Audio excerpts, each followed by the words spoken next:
Now that we got a new champion, Joshua Van, let's do Joshua Van versus the top 5 flyweights. Let's get it. Starting over the Amir Albazi, I think Joshua Van has a field day with him. Then there is the possibility Amir Albazi could take down Van, but I don't see it very likely, to be honest with you. It's true, we don't know where Van's takedown defense is really at the minute, but I don't think Albazi's like the best wrestler in the world. I think Joshua Van, if he does get taken down, will be able to get back up. He's going to absolutely box the head off Amir Albazi, though. I got to be honest.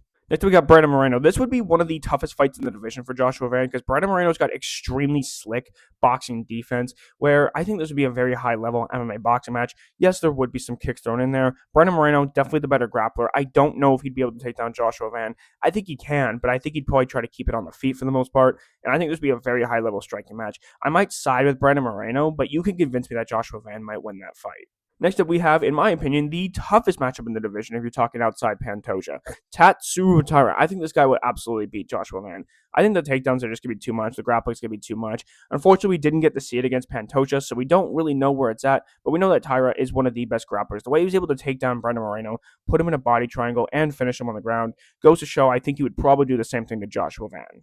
Brandon Royval, please run the rematch. I would love to see that. The first fight was amazing. The second fight is definitely bound to not fail. Yeah, I think that Joshua Van would still win. I think that Brandon Royval is extremely tough, extremely durable, very, very good cardio. But honestly, he just wasn't putting enough pop in his shots. He was trying to play the distance, poking and prodding, point fighting game, and it just didn't work against a guy like Joshua Van, who does have a very, very slick high guard. Wasn't really getting hit cleanly too often against Royval. I think that Joshua Van's only getting better from here, so I think that he wins a rematch. Next up, Pantoja. It really depends on how he comes back after the arm. If he's still in prime form, then yeah, I would favor him to beat Joshua Van.